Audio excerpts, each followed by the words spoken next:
Van der Valk wanted to ask Wilders some questions about his financial backers. Meneer Wilders, u wilt vragen?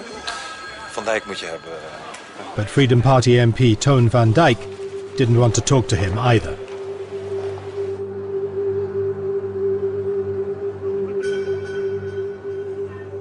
Looking up Geert Wilders and Israel on the internet, Van der Valk finds over 500,000 references.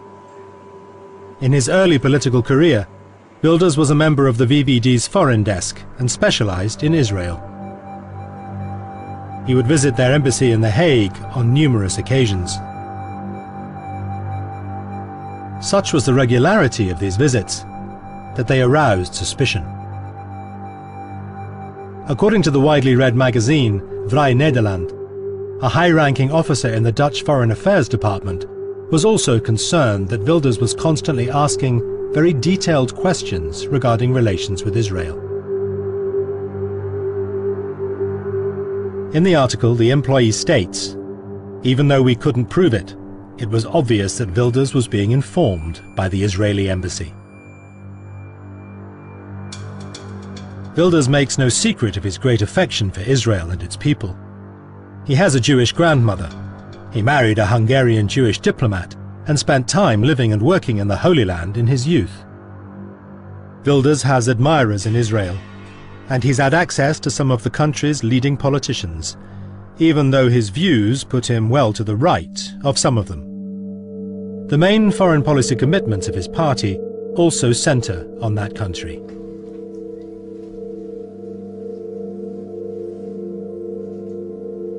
Wilders believes that the Jewish state is the last line of defense in the war against Europe's Islamization. If Jerusalem falls, Athens and Rome are next, he epically predicts. In his party program, Wilders states that Jordan should become Palestine, a home for the 1 million Palestinians currently living in Israel.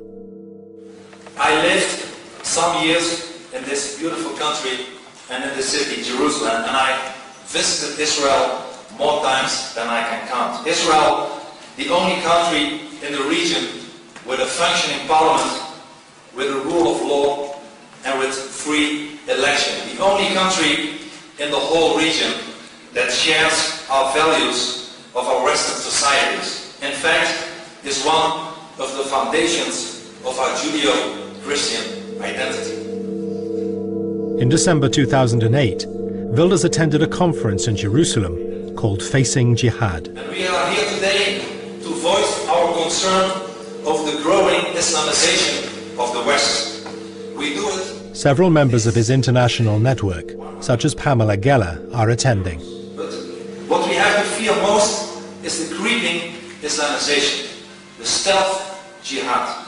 Because every Islamic neighborhood is regarded by many Muslims as building blocks towards a larger goal, and that goal is domination. I think that he has taken and embraced the idea of modern Zionism.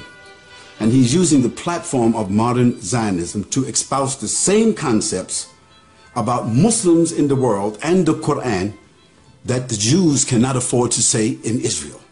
But Mr. Wilders can do them a favor and do what? He can go outside of Israel with those same feelings, and then he can characterize, okay, the way that the Zionists characterize the Palestinians to legitimize their power.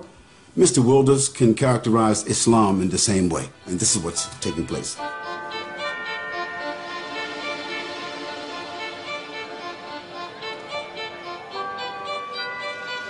Van der Valk travels to the Holy Land, where many Israelis would take issue with Wilders' ideas. But how much influence has Israel had on him?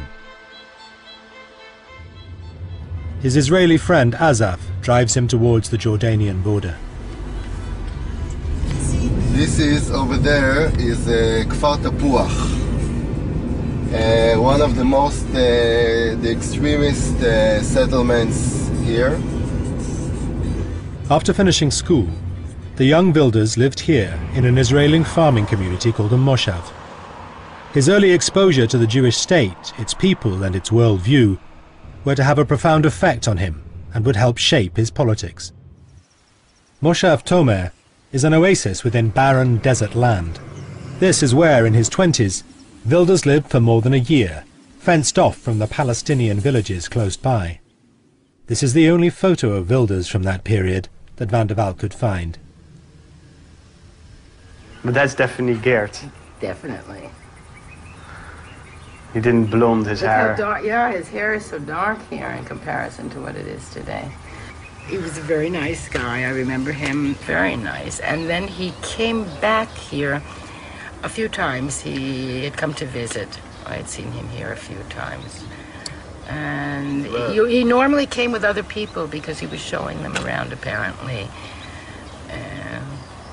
Person doesn't come back because he's not been touched by something. Van der Valk's journey follows Route 443. All exits to Palestinian villages are closed.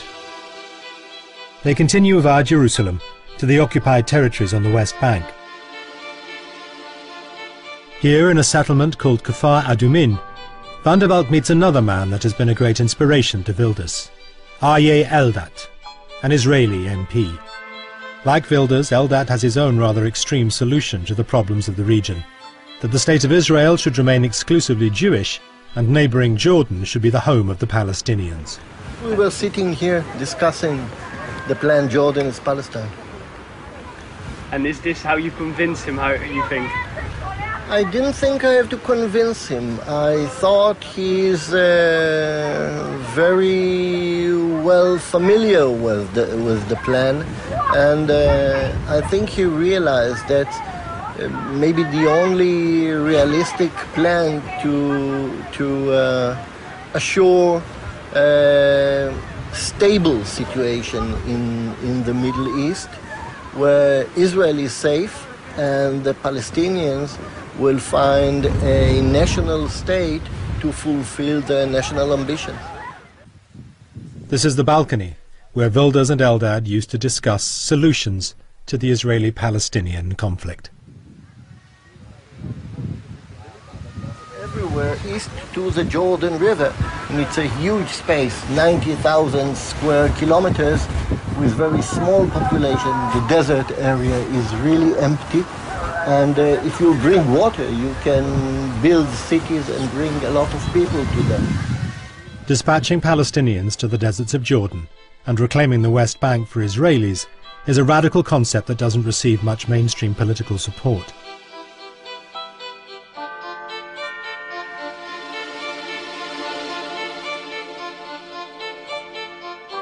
But it's an idea that appeals to Wilders.